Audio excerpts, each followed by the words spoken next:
Until they take it off, we won't know for sure that the infection's all gone, but we think it is.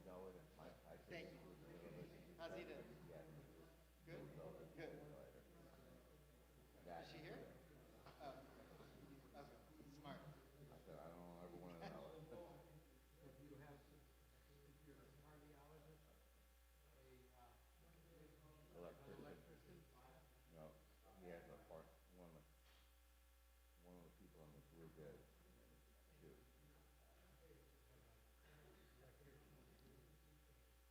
They have to be. They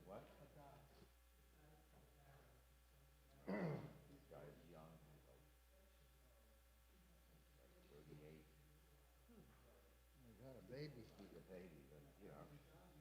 Okay. Shabbat shalom. Shabbat shalom. Good to see you. Turn this on.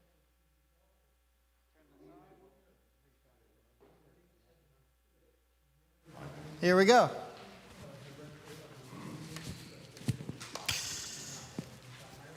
Vishamru v'nei Yisrael et ha-Shabbat Lasod et ha-Shabbat Ledorotam berit olam Vishamru v'nei Yisrael et ha-Shabbat Lasod et ha-Shabbat Ledorotam berit olam Ben Yuven v'nei Yisrael Oti le'olam Oti le'olam V'shamru v'nei Yisrael Et ha-Shabbat Lasot et ha-Shabbat Ledorotam berit olam Ki sheshet yamim asa Adonai es ha-shamayim ve'et ha'aretz v'shamru v'nei Yisrael et ha-Shabbat Lasod et ha-Shabbat Ledorotam berit olam Uvayom hashvi Shavat v'nafash Shavat v'nafash Shavat v'nafash V'shamru v'nei Yisrael et ha-Shabbat Lasod et ha-Shabbat Ledorotam berit olam Baruch atah Adonai Eloheinu melech haolam Borei peri hagafen Amen l'chaim.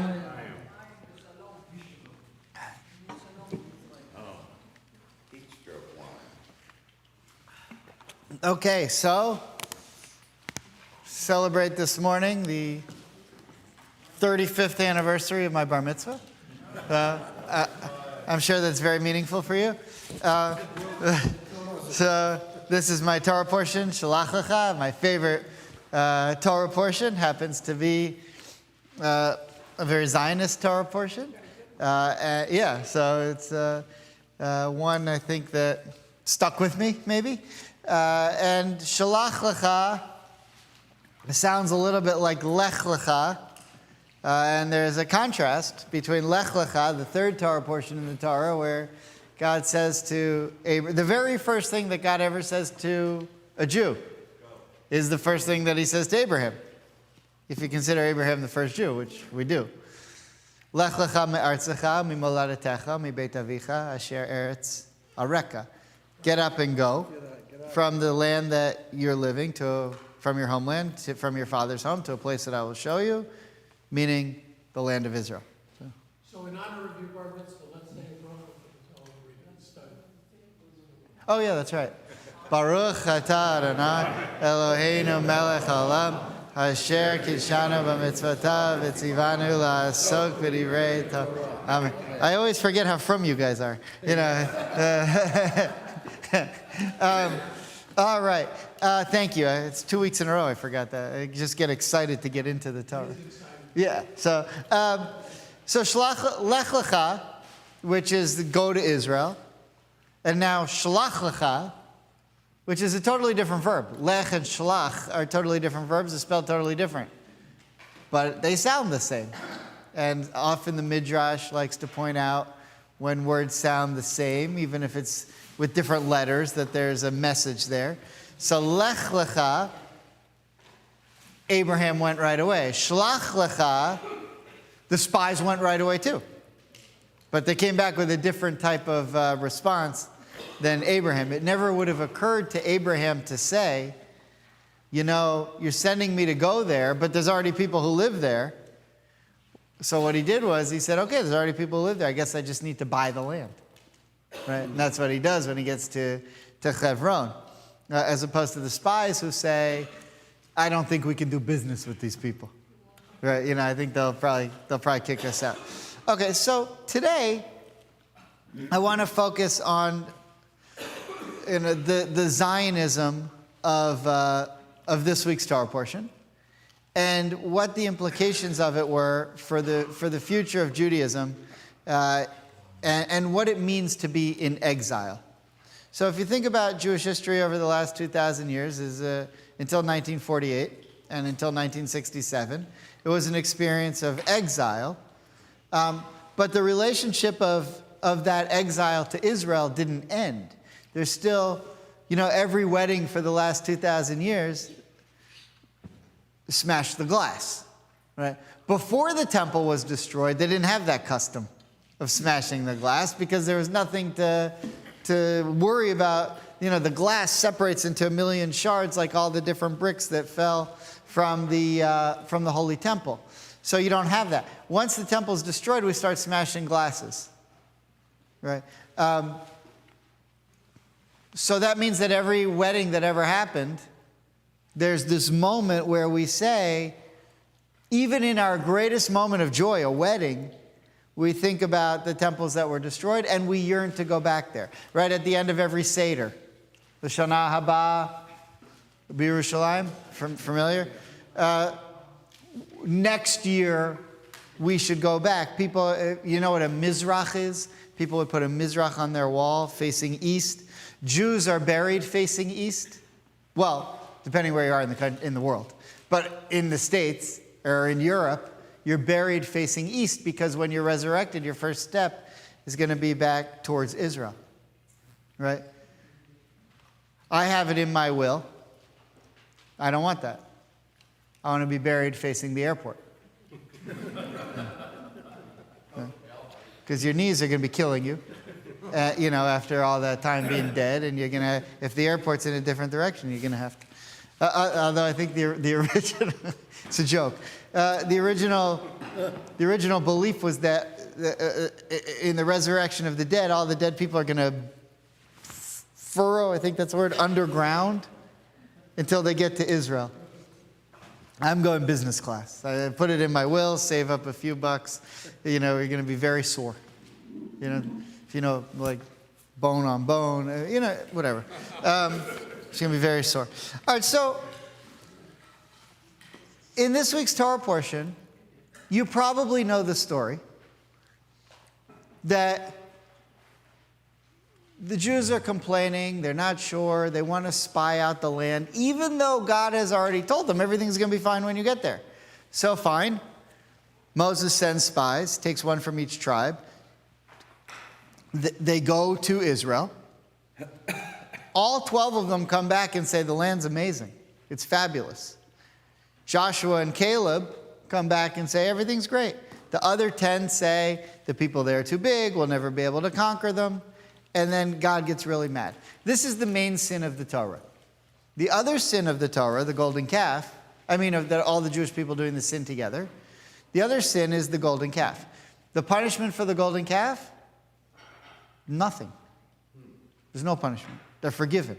The people who make the calf are killed. But everyone else is still on the path to Israel. There's no punishment. They're forgiven.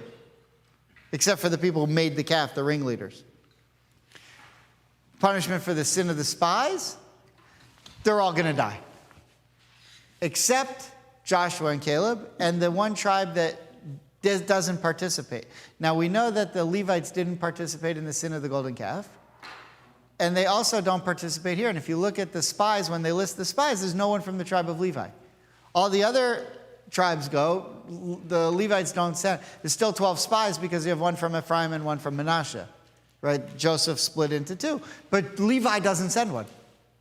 They don't participate in either of the two sins, which is why they're elevated to be the helpers of the priest. Now, what I want to focus on today, though, is after that.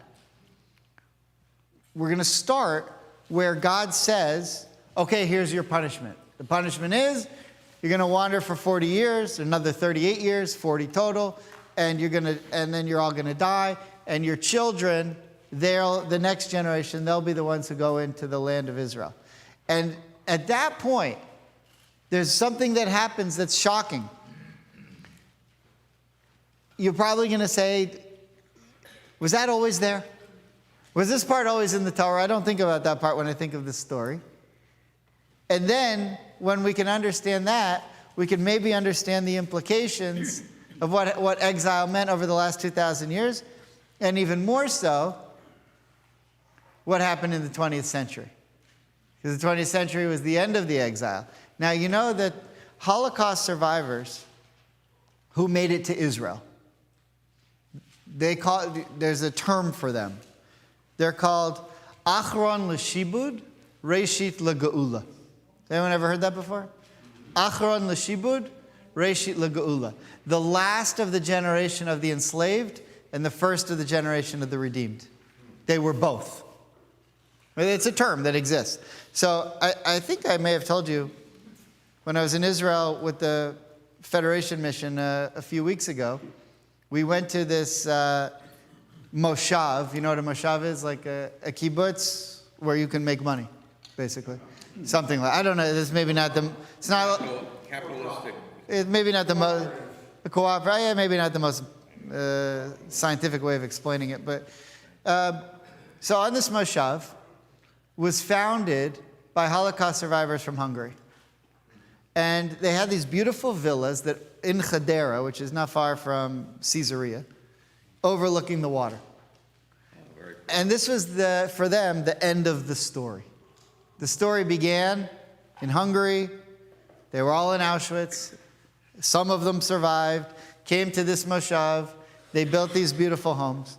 And the end of the story, according to them, was they're overlooking the Mediterranean from Israel. So we went there because Federation they support a museum there where Holocaust survivors do art and created this museum to help deal with their trauma. We went to this very fascinating place. And they have a boxcar there. And it's in the middle of the campus. And it is very strange for the Holocaust survivors to walk by it every day because they were in one. So what happened was... The one in Washington? Yeah, but it's a real one that was used. So in between where their final, the end of their story homes were, these beautiful villas, and the water, was built a factory. And they lost their view. And they said, okay, well, you know what? This part of the story of Israel is we need factories. But the factories were very insensitive, and it didn't even occur to them who was living behind them. And they had these great big chimneys. And you can still see them. And there's smoke coming up from them at all times. And the Holocaust survivors are looking at them saying, this looks like Auschwitz. How can you build this in our backyard? And it's still there. And it's an unbelievable juxtaposition of building a new state which needs factories, which produce smoke because you have to build stuff.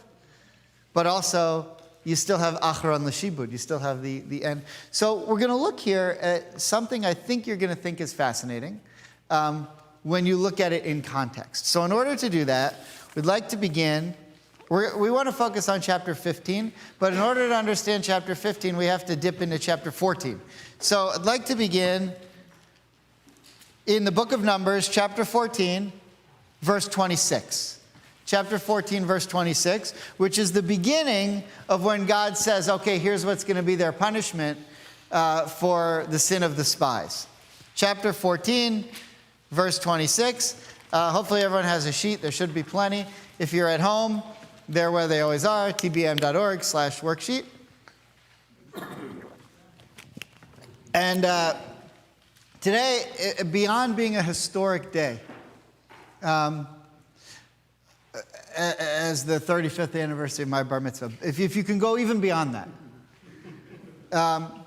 you know, when they completed the tabernacle, which we did a couple of weeks ago, and the tabernacle wasn't complete, even after all the work, wasn't complete until they brought the sacrifices to actually inaugurate it. So we had a big opening for our new campus in April, but the new campus wasn't complete till we had the final touch. The final touch came today, because thanks to Harvey and Joe, we now have toasters that work for the bagels. So that was the completion of the campus. So thank you for the donation of the new toasters. Now we can upgrade the bag. Now I never even knew that the other toasters didn't work. No, that didn't get to me. You know, but whatever. So now the campus is ready. Okay. All right. Everyone have verse 26. We have a few minutes left. Let's get into it.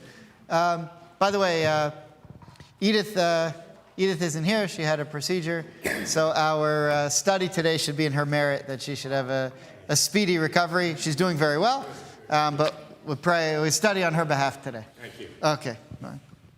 The Eternal One spoke further to Moses and Aaron. How much longer shall that wicked community keep muttering against me? Very well. I've heeded the incessant muttering of the Israelites against me. Say to them, as I live, says the Eternal, I will do to you just as you have urged me. In this very wilderness shall your carcasses drop. Of all of your men who were recorded in your various lists from the age of 20 years up, you who have muttered against me. Okay, and that's the judgment right there. Your carcasses will drop. From a certain age, you're guilty. Anyone who's younger than that is going to be allowed to, you're not going to die. But that's the sentence right there. Okay, let's keep going. Not one shall enter the land in which I swore to settle you, save Caleb, son of Jephunneh, and Joshua, son of Nun. Your children who, as you said, would be carried off, these I will allow to enter. They shall know the land that you have rejected, but your carcasses shall drop in the wilderness, while your children roam the wilderness for 40 years, suffering for your faithlessness, until the last of your carcasses is down in the wilderness. You shall bear your punishment for 40 years, corresponding to the number of days, 40 days, that you scouted the land, a year for each day. Thus you shall know what it means to thwart me. As I, the Eternal, have spoken, thus will I do to all that wicked man that has banded together against me. In this very wilderness they shall die, and so be finished off. Okay, now of all the sins of the Jews, including the golden calf, there's never really been a punishment like this. There have been other plagues. You know, we're going to see one in a couple of weeks where people die, 24,000 people here, 10,000 people there, and people get sick, whatever, but there's never a punishment this severe. And so I think this elevates the importance of the land of Israel in Jewish theology. In other words, the golden calf was a sin against God, or a sin against Moses, right? Let us create, that man is dead, let us create something to replace him. And God said, no problem. You sinned against me, you made an idol, I can get over that. You can still go to Israel. You can still have your freedom and your own land and sovereignty.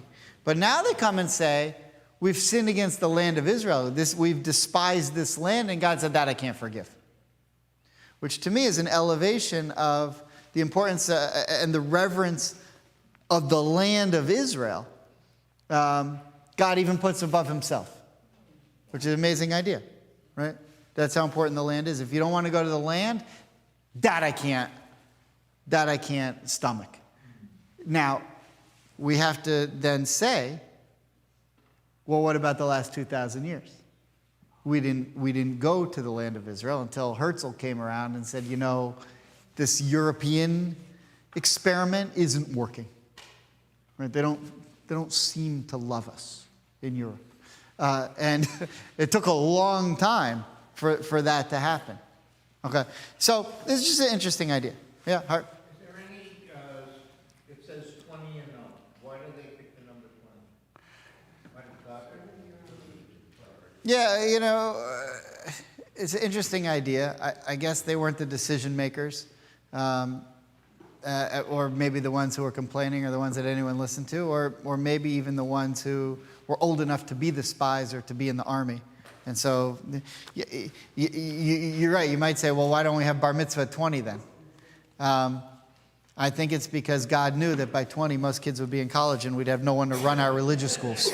So probably something like that. I don't know. It's a good question. Yeah, I feel a tension between that and the idea that God's just exasperated with these people. And perhaps this is the reason, I guess, that Moses has to bargain with God. But it does show, in a sense, a certain limit that God is able to go to. Because I think he didn't just say this and then do it. He ran it by Moses. Mm-hmm. So, I just wonder whether this shows some limit that God has that he's willing to go to. Yeah, there's a lot to talk about here. I don't want to get too sidetracked. It's a very interesting point, and there's a lot to talk about here. There's a question of could a nation raised completely in slavery really settle the land, or were they too backward in their mindset to do it? And there's some interesting comparisons to that today, because you see the beginning of Israel is essentially created by 1 million Holocaust survivors, 1 million Jews who were kicked out of the Sephardic world. But there was also a Sabra community there as well. Or not a Sabra community, but a Yishuv. Jews who came to Israel before World War II, many years before World War II, and they had already created a base. So there's interesting ideas to talk about who is needed. So, there's something to be said for the first Jews to go into the land of Israel with Joshua to be Jews who were born into freedom. This is one of my favorite passages because I can see the future is better because my great-grandson is named Caleb. Oh, so, okay. There you go. Always a good name to pick. Yeah. Rabbi, when we studied this, I've always wondered and have not an answer for it. Is this part of God's plan, or is this free will, free choice? Okay, so hold that question because we're going to get to a very interesting point. Let's keep going. We have a lot more to get to. Hold that thought because you're going to see something very interesting here. Where did we get to? Verse 35? 36. Okay, Judy, would you take it verse 36? When Moses repeated these words to all the Israelites, the people were overcome by grief. Oh, that's 39, sorry. As for the men whom Moses sent to scout the land, those who came back and caused the whole community to mutter against him by spreading calumnies about the land, those who spread such calumnies about the land died of plague by the will of the Lord. Of those men who had gone to scout the land, only Joshua son of Nun and Caleb son of Jephunneh survived. When Moses repeated these words to all the Israelites, the people were overcome by grief. Early next morning, they set out toward the crest of the hill country, saying, "We are prepared to go up to the place that the Lord has spoken of, for we were wrong." But Moses said, "Why do you transgress the Lord's command? This will not succeed. Do not go up, lest you be routed by your enemies, for the Lord is not in your midst." For the Amalekites and the Canaanites will be there to face you, and you will fall by the sword, inasmuch as you have turned from following the Lord, and the Lord will not be with you. Yet defiantly they marched to the crest of the hill country, though neither the Lord's ark of the covenant nor Moses stirred from the camp. And the Amalekites and the Canaanites who dwelt in the hill country came down and dealt them a shattering blow at Hormah. Okay, so, there's the famous story of Golda Meir. After the Declaration of Independence has been signed, have all of you been to the Hall of Independence in Tel Aviv? Have any of you been there? The Hall of Independence, Tel Aviv? Okay, so it's the old house of Mayor Dizengoff. One of the great ironies in Israeli history is that the first mayor of Tel Aviv was named Mayor Dizengoff, Mayor, which isn't funny in Hebrew, because in Hebrew mayor is Rosh Ha'ir, but when you're leading groups and you say Mayor Dizengoff, you don't know if you're saying his title or his name. So I say Mayor Dizengoff. Okay, it doesn't matter. So in that house where he had the art, where he gave it for the museum, they declare the state of Israel. Golda Meir walks out and she's crying like crazy, and they ask her, why are you crying? Are you crying because you're so happy? No. Are you crying because there's about to be a war? No. Why are you crying then? For the 6 million who never got to see this. And I think about that a lot when I'm in Poland and I'm walking through especially Majdanek. I have a real image in my mind. Majdanek, if you've ever been there and you walk into the gas chambers, they're still intact the way they were, not like Auschwitz where they blew them up. Majdanek could operate tomorrow if they needed it to. I mean, it's still the same. And so you walk in and you take the path that they walked and you go in, you think this is the last thing that they saw, and there's this feeling that they didn't know if this was it. If the Nazis were going to kill all the Jews in the world and there wasn't going to be Judaism anymore. It's different in the wilderness because what happens now is something totally opposite. So we just learned that you're going to die in the wilderness. You're not going to get to go to the land of Israel. If you've ever gone on Google Earth, I show this to the 7th graders when I'm teaching them to get ready for their bar mitzvah. I show them images on Google Earth of the Sinai wilderness. It's horrible. There's nothing there. It's all rocky. It's just a terrible place. You don't want to spend any time there. Which, if you were here last night and you heard me talking about the wood gatherer, you asked the question, well, where are you getting wood? There's not one tree in the whole peninsula, at least according to the rabbis. So, when we get to chapter 15, it's now the opposite.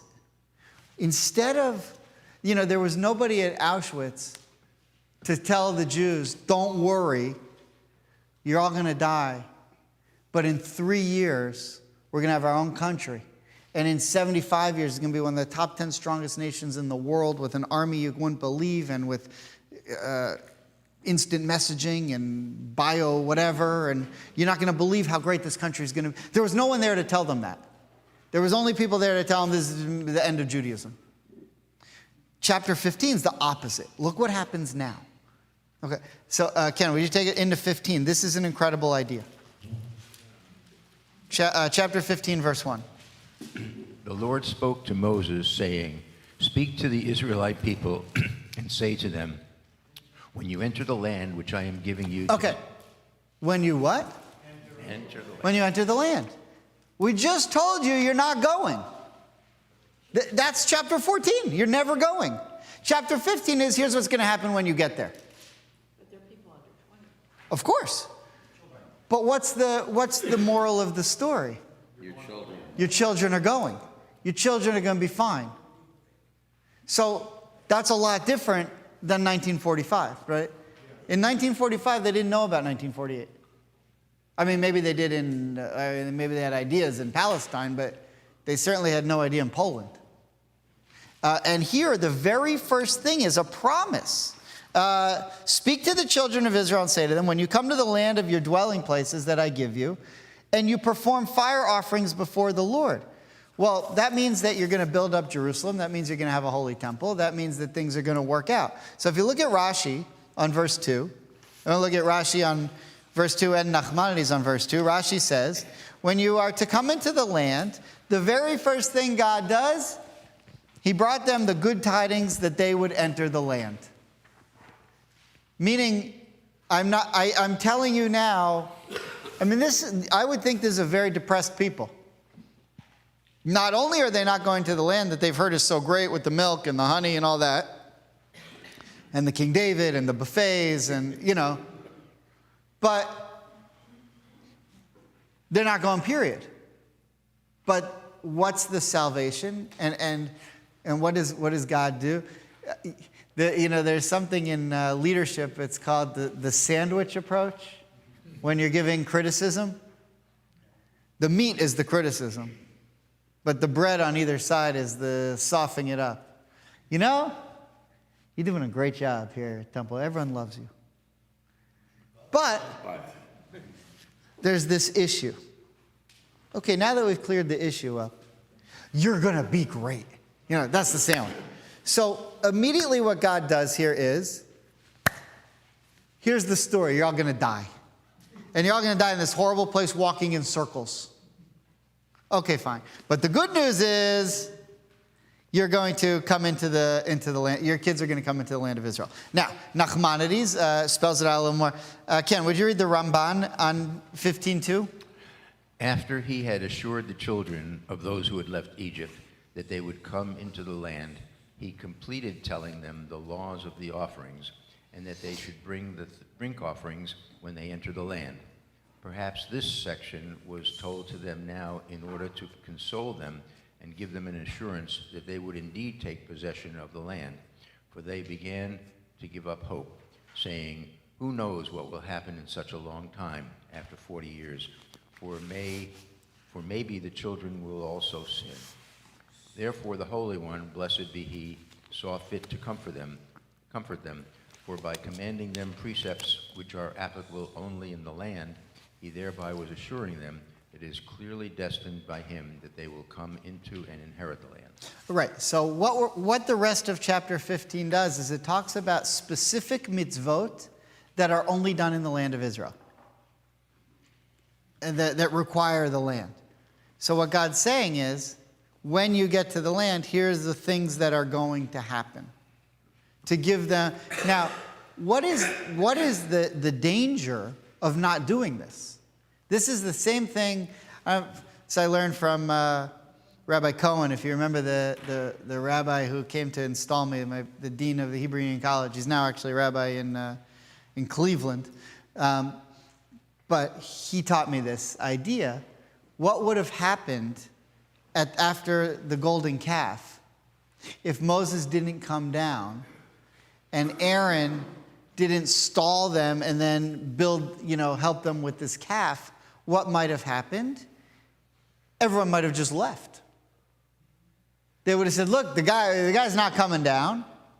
This whole thing's a farce. We're leaving. We're not going to stick around." And that would have been the end of Judaism right there. Here too. What would have happened if God would say to you, "Listen, you got to wander for 40 years in the wilderness and you can't go to the land of Israel"? I'd say, "I'm moving to Moab." Or "I'm moving to Edom." Or, "Okay, I can't go to Israel. Maybe I don't want to go back to Egypt, but there's other countries. Maybe I'll go to Cush."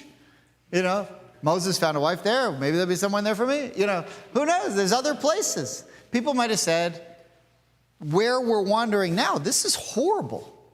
And if our kids aren't even going to get anything out of it, let's leave." And that would have been the end of Judaism there. So there had to have been something to keep them there. Right. Okay, so and that's just a theory. You don't have to accept that. But what happens right away, and let's go into it now a little bit into chapter 15, we're going to see what God tells the Jewish people in order to keep them Jewish. It seems like very important in this chapter, advising the adults worldwide that if you don't do what I tell you to do, it's not just going to affect you, it's going to affect the kids. Right. Yeah, and that to me is so profound, because so much of what we do is not just for us, but for our offspring. And that was the Holocaust too. Yeah. Because it's not like, you know what, they're going to kill the adults, but they're going to let the kids go. That's not how it worked. Right. Now, actually, instead of going forward into 15, I want to go back, actually, to verse 40. Chapter 14, verse 40. Because remember I said there's a part of the story where the Jews said, there's a part of the story where I said, was that always there? And we read through it quickly. I did that on purpose. But I want to go back to a part that we might not have focused on.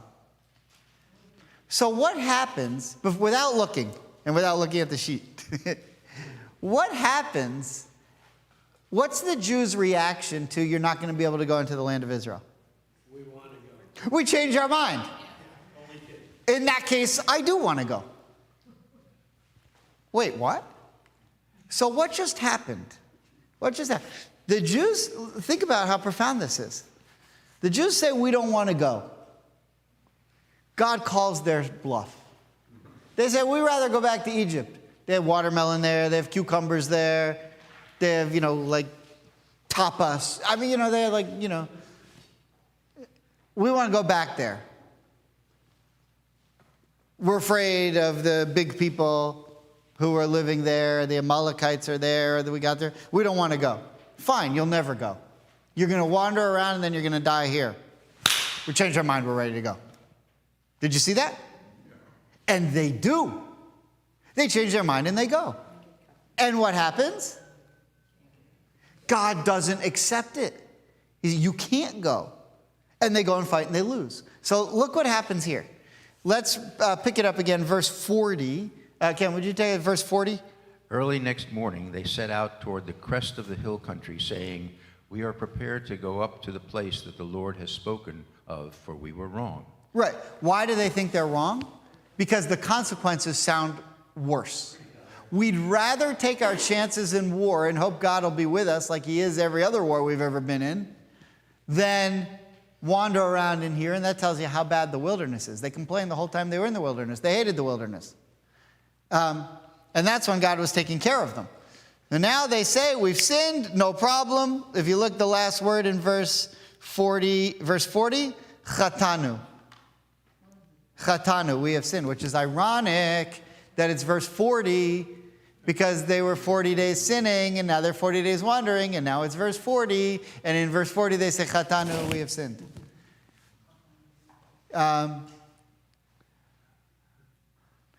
When we say, Avinu, Pashanu, Chatanu, right? Sounds familiar? It's coming up again. Yeah. Who are those people? Because they were not everybody. So they are prepared to go up to the place, and then they went, but it was not everybody. So look at verse 39. Vaydaber Moshe et hadvarim ha'ele. Moses said these words, El kol b'nei Yisrael. What's kol? All the children of Israel. Vayitablu. And they started mourning. Ha'am, the entire nation. Vayashkimu baboker. And they, kol b'nei Yisrael, they, all of the people of Israel, woke up. Vayalu. And they all went up. According to verse 39. Now, when it says that, I think I mentioned this last night, this Torah portion says that a lot. They all did this, they all did that, they all witnessed this. There was a guy gathering wood. And they all witnessed it. It says the whole nation witnessed it. Really? 1.2 million people saw a guy gathering wood? It's a lot of people. So I think what it means is in public. So here I don't know that it means everybody. But it seems to me that it's probably at least representatives of all the different tribes that were guilty. If not everybody. But then what happens? We get a little bit more, hang on, because we get a little more information on that question. So they awoke early, and they go, and they've sinned. Okay, so let's go to verse 41 now, Ken. But Moses said, "Why do you transgress the Lord's command? This will not succeed. Do not go up, lest you be routed by your enemies, for the Lord is not in your midst. For the Amalekites and the Canaanites will be there to face you, and you will fall by the sword, inasmuch as you have turned from following the Lord, and the Lord will not be with you." Yet defiantly they marched to the crest of the hill country, though neither the Lord's ark of the covenant nor Moses stirred from the camp. And the Amalekites and the Canaanites who dwelt in that hill country came down and dealt them a shattering blow at Hormah. Right, so, and they were like annihilated in this blow, but not all of them. There's still plenty of Jews left after this battle. So it couldn't have meant all of them.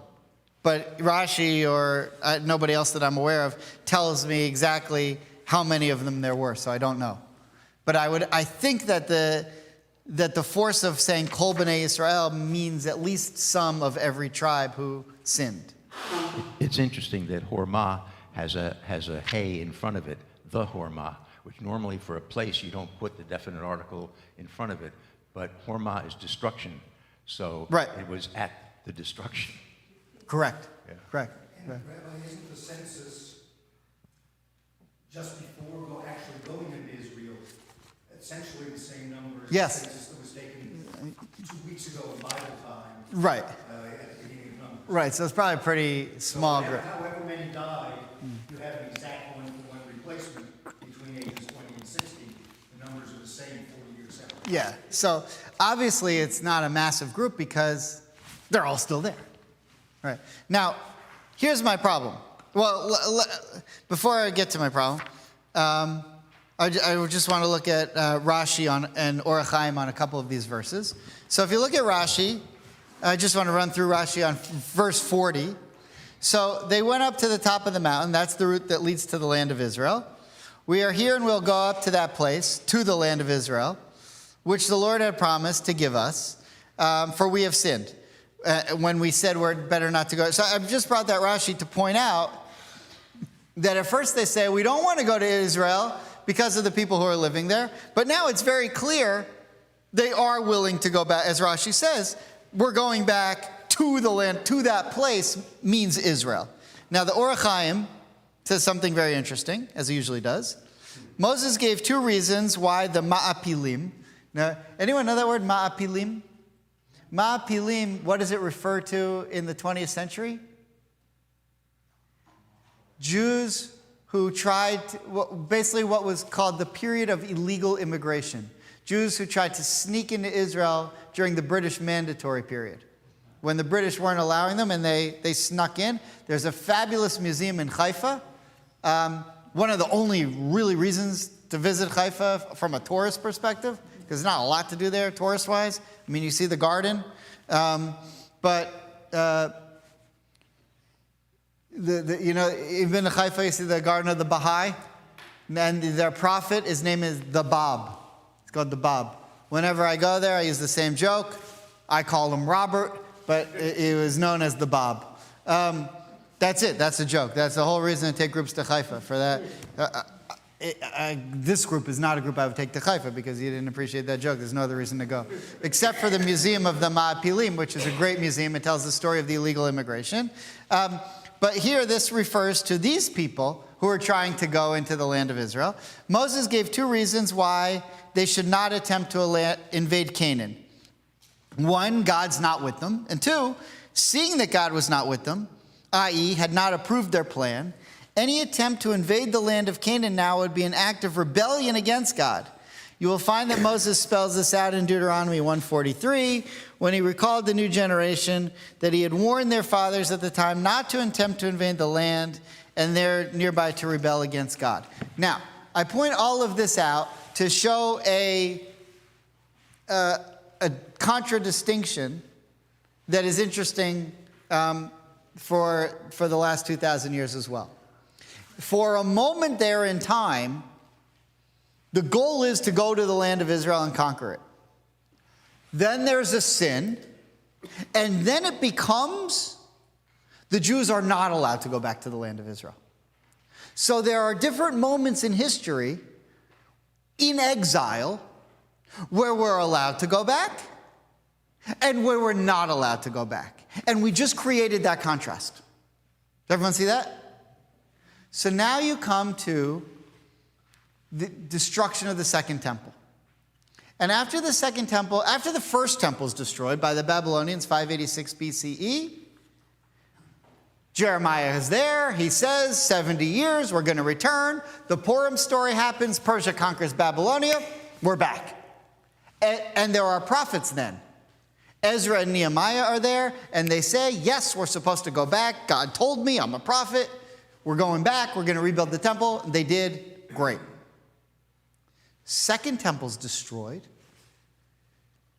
Then the Jews revolt, about 60 years later, with Bar Kokhba, Rabbi Akiva. That revolt is put down, kind of like this one. And God says, well, the rabbis in the Talmud write, that the theology has shifted. Unlike the way we went back after the first temple was destroyed, now after the second temple is destroyed, we're not allowed to go back. Once we've been kicked out, once the Romans kicked us out by 132, 134 CE, we can't go back. We're in permanent exile until the Messiah comes. But we can't go back on our own. And that's what's basically written in the Talmud. Now, there are still some Jews who believe that. You know, the Neturei Karta, the Satmar Hasidim, left-wing Reform rabbis. There's some. There are some. Not as many as Satmars. Satmars, it's more... but if you go to like an AIPAC conference, or if you went to the Israeli parade in New York City a couple weeks ago, you see these Hasidic rabbis with signs saying, Zionism is antithetical to Judaism. Why? Because of what it says in the Talmud. And if you look at the Talmud, which we're about to look at that section, you could say, yeah, they're right. And maybe they were right in 132 CE, or in 1200, or in 1400, or in 1600. But in 1897, something happened. Okay, so now that we've pointed out from this week's Torah portion that there's a contrast between when Jews can go back to the land of Israel and when Jews can't go back to the land of Israel, now we can try to look, now we can try to see how that fits into our lives. Now, let me just point out, there's only one reason why Jews wouldn't be allowed to go to the land of Israel. That's because of their own sins. So the sins here were the sin of the spies. The sin of the Second Holy Temple was sinat chinam, baseless hatred between Jews. And because of that, God allowed the Romans to destroy the temple. If you believe in that kind of thing. But that's the tradition in the Talmud. So now, if you look at, on the back of this sheet, this is the very famous section from the end of the Talmudic tractate of Ketubot, page 111a. Now, why, of all places, of the 7,000 some pages of the Talmud, what's so special about the end of Ketubot? First of all, what's a ketubah? Contract. What kind of contract? Marriage. A marriage contract. You get my daughter, I get 2 camels, whatever. All right. So,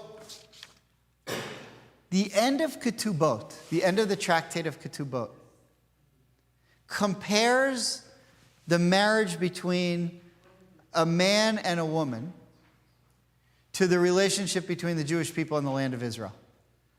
The last 5 or 6 pages of the tractate of Ketubot in the Talmud is basically the ketubah between the Jews and the land of Israel. It's actually really fascinating. If anyone ever wanted to do a class on the last 5 pages of Ketubot, where it talks about the relationship between Jews and the land of Israel, it's some of the most wonderful parts of the Talmud. But there's this part. And this part is where the Satmar Hasidim, this is where they make their living. They love this. So here's what it says. Rabbi Hanina, who said, why are these 3 oaths needed? So basically what the rabbis have done is they said, if you go into Shir HaShirim, the Song of Songs, in the Bible written by King Solomon, there are 3 oaths. And here's what those 3 oaths mean. Number 1, the Jews should not ascend to Eretz Yisrael as a wall, but little by little. Which means to say that mass aliyah is forbidden by the Talmud. You're not allowed to do it. Now, why a wall? The word is choma in Hebrew, not kotel, but choma. In the Torah, where you see the word choma, choma were the walls of water that held back the Red Sea. In other words, when the Jews went to Israel after Egypt, they went by a miracle and God brought them all back. But that won't happen again until God does it. God, only through the Messiah, only through God bringing the wall can it happen, so don't try and do it on your own. That's the first one. Now the second one is, and another one, that the Holy One, blessed be He, adjured the Jews that they should not rebel against the rules of the nations of the world. Don't try to force it. Don't try to convince the British. Don't try to convince the Turks. Right? It is what it is. And where did that come from? Because in 132 CE, when this was, being written, this was after that, Rabbi Akiva and Bar Kokhba thought that they could rebel against the Romans, and the result of that was they were destroyed even further. And they were, at that point, kicked out of Israel completely. So it wasn't that bizarre for the rabbis at the time to say, rebelling, us Jews, this band of us, rebelling against the Roman Empire is not a great strategy. And the reason it's not a great strategy is because it would take a miracle for us to beat an army like that, and the miracle's not coming because of our behavior. So don't bother trying it. Okay. So when you teach the class on what constitutes a righteous rebellion, you let me know that It's coming. You just hang on about 6 minutes. I'll be there. with bated breath. Okay, it's coming. Now look at the third one. The first oath is Israel shouldn't go back as surrounded by a wall. The second oath is don't rebel against the nations. But the third oath to me is the game changer. And the last one is that the Holy One, blessed be He, made the other nations of the world swear an oath that they would not subjugate the Jews excessively. Now, a little bit they deserve. What do you mean by excessive? Okay. Now,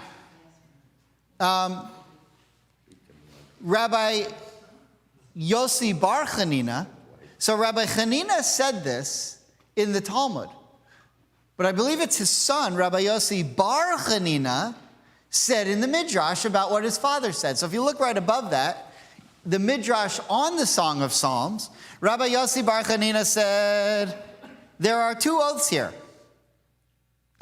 One for Israel, not including the first one, but the second one, there one for Israel and one for the nations. Israel makes a deal, we won't rebel against you.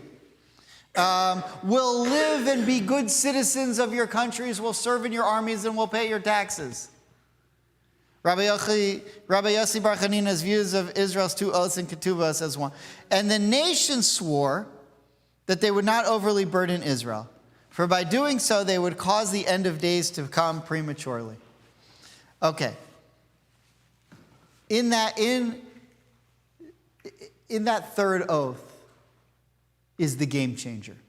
And this is where the modern religious Zionists, Rav Kook and his followers, have a totally different view than the Satmars. And this is why there are plenty of Orthodox Jews today who are Zionist. Are there some who are not? A minority. Chabad is Zionist. Most modern Orthodoxy, Yeshiva University, hardcore Zionists. The settler movement, Zionism is their core, right? So you still have the Neturei Karta, some crazies on, who are not. But I call them crazy. Maybe you don't think so, but to me they're a little out there. So we have to ask the question then, what changed in the 20th century? And if you ask what would it mean to persecute the Jews excessively, I mean, the 20th century is the par excellence example. So, but even before that, the situation of the Jews was very bad. And Rav Kook, who was the founder of religious Zionism, also was the rabbi who ordained my great-grandfather, whose Torah is sitting right there, that I read from my bar mitzvah 35 years ago today, that my great-grandfather read from at his bar mitzvah, that my father read, that my dad read, that I read, that my kids read, all from the same Torah that's sitting right here that I'll read from today. Well, actually, the Paul will read from today. I'll do the Haftarah. Rav Kook gave a eulogy for Herzl. And a lot of the Orthodox community was very angry at him for doing that because Herzl was secular. And even though he was the visionary and they were Zionist or moving towards Zionism and creating, he agreed to do the eulogy because he saw a lot of good in what Herzl did. And so someone wrote a letter to him criticizing him, or saying people were critical of him for speaking at Herzl's eulogy. And he wrote a letter in 1904 defending himself. And here's what he wrote. Annabelle, would you mind reading the letter from Rav Kook? Why I did? What I did, sorry. What I did was that such a thought of improving the situation of Israel in Eretz Israel would be worthwhile if we would rise to the occasion. It would require a return to God by observing and honoring the Torah, and a consensus that the foundation of all must be the power of Torah. Repenting of baseless hatred and wholeheartedly peace-seeking, as obligated by Torah, would result in success because it would be close to God's will. We must make amends toward the resulting success. We must make amends toward the future, that the power of the sanctity of Torah be at the top of our list of priorities, that the son of Yishai led. If the will to improve materially will rest on Torah, then God will shine his face upon us and crown our every deed with success. At first, the salvation will be gradual, as our holy rabbis remarked upon witnessing daybreak over the valley of Arbel. But after it will gain momentum, appearing as a great and wondrous light as the days of our exodus from Egypt. Okay, so a new idea came about called Zionism that Herzl started to make widely spread. By the way, it existed already. Already in the 1840s, you had the first wave of Aliyah where people were coming and starting to build kibbutzes. It didn't really take. I mean, there weren't many of them. And ultimately, Herzl started to gather. And then in the early 1900s, you see a lot more kibbutzes popping up and people trying to make Aliyah. And in 1897, you have the first Zionist Congress, and there are Jews from wherever there are Jews in the world, every continent that there are Jews, there are representatives in Basel in Switzerland, and the movement begins. World War I comes, things start to get bad for the Jews. World War II comes, things become an absolute disaster, and ultimately Zionism is born. But before World War I even, with Rav Kook, you have people on the Orthodox side who are starting to say, now that the seeds of Zionism are sprouting, we're actually beginning to see what the Bible says is going to happen. Right? We're restoring the land. Jews are coming from the four corners of the earth. We're trying to get the nations of the world to agree. All the things that the Bible says that the Tanakh says are going to happen. And so some rabbis start to create basically the antidote to the destruction of the Second Temple. So if you look at, where was it?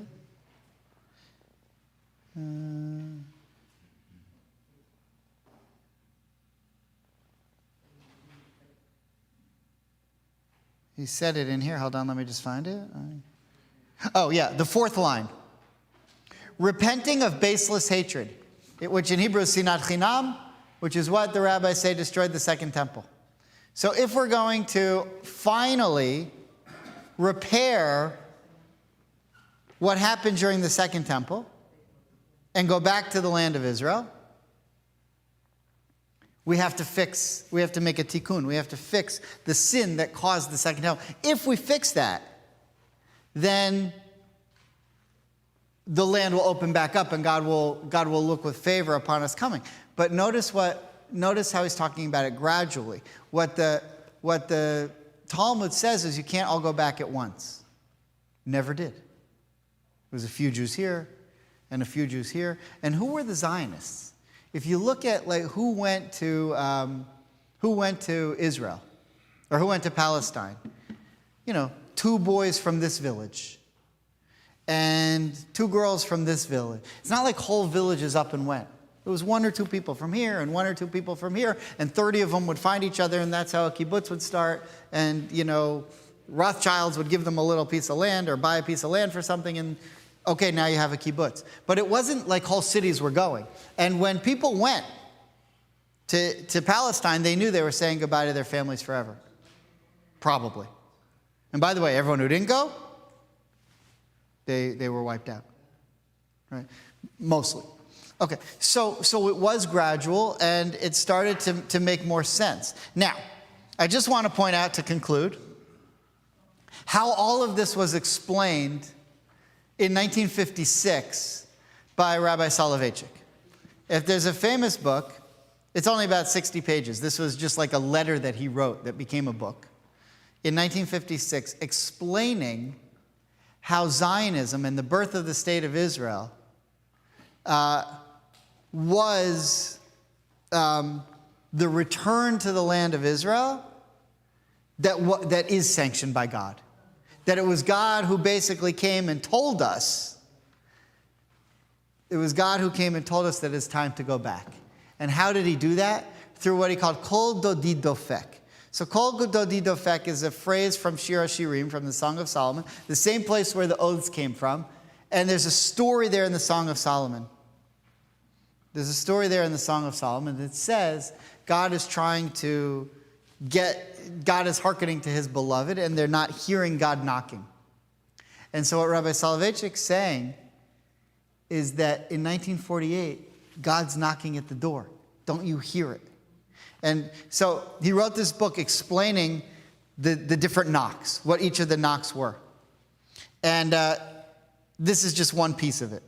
So if you see what it says here, 8 years ago, in the midst of a night. Now, 8 years ago, he wrote this in 1956. So what's 8 years ago? 48. Good math. Right, I got the same thing. Right. But what happened in 1948? The birth of the State of Israel. So when Rabbi Soloveitchik in 1956 says 8 years ago, what he means is when the State of Israel was born. But he says it in a different way. Because he says Israel is born right out of the Holocaust, according to him. Because look what he says.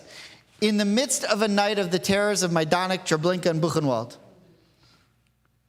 in a night of gas chambers and crematoria, in a night of total divine self-concealment, in a night ruled by the devil of doubt and destruction who sought to sweep the lover from her own tent into the Catholic Church, in a night of continuous searching for the beloved, on that very night the beloved appeared.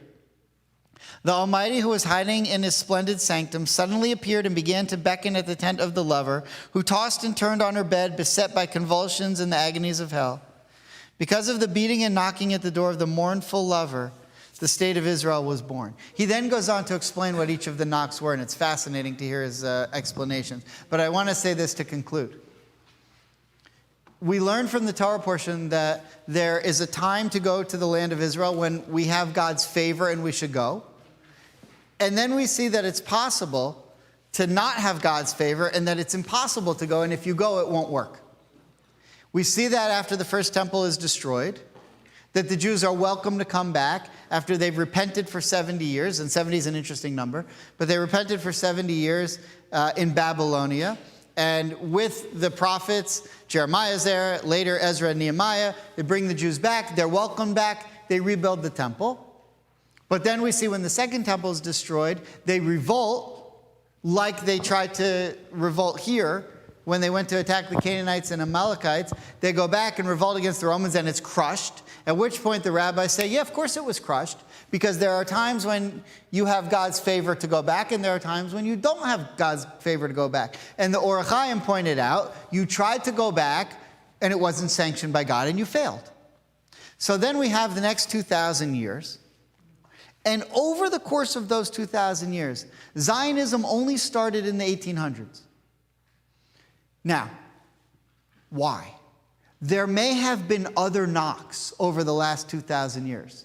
There may have been knocks in the 1200s, the 1100s, the whenever. But the Jewish people never heard it. And there was no one who was able to say, listen, I'm hearing it, and the time is ripe to do this. But then there was a guy who heard it, and his name was Theodor Herzl. And he started to hear the knocks, and he started to get other people to hear the knocks as well. And then ultimately, what happened between 1897 and 1945 was a lot of knocking. And by 1948, the Jews of the world realized God's at the door. It's time to come back. So I'm not saying that there were no other knocks. But what I do think is I'm not saying anything. What Rabbi Soloveitchik is saying is there may have been other knocks. But by 1948, the Jewish world had heard the knocks, and even more so what he would tell you. Because one of the knocks is that the other nations of the world have to consent on it. And the only thing that the Soviet Union and the United States agreed on in 1947 was that there should be a partition plan in the land of Israel for the Palestinians and for the Arabs and for the Jews. And so the nations of the world did consent with that vote, at least the majority. Was that by 1948 the entire world had consented to the knocks that the time had come for the Jews to come back to the land of Israel. And the same, by the way, chorma means destruction. But it also means excommunication, cherem, to be placed outside of the camp. The Jews were in cherem, and that's the name of where that battle was. And so there was this time where we couldn't go back. But by 1948, we had realized that God had dropped the cherem, that the doors were open. And if we wanted to go back, and we did it the right way, then we'd have God's blessing. That's maybe, according to at least Rabbi Soloveitchik, why we have the state of Israel today. Okay, Shabbat Shalom.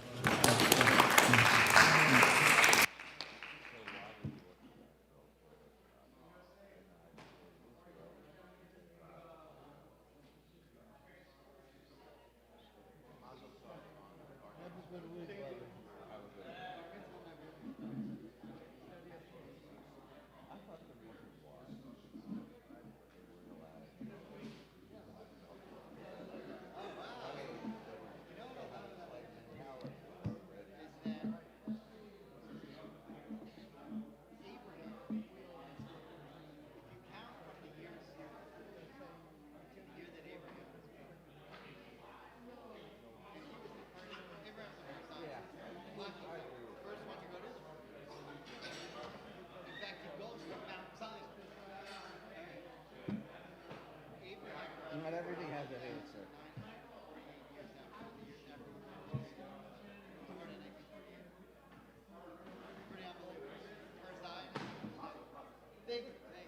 I like that.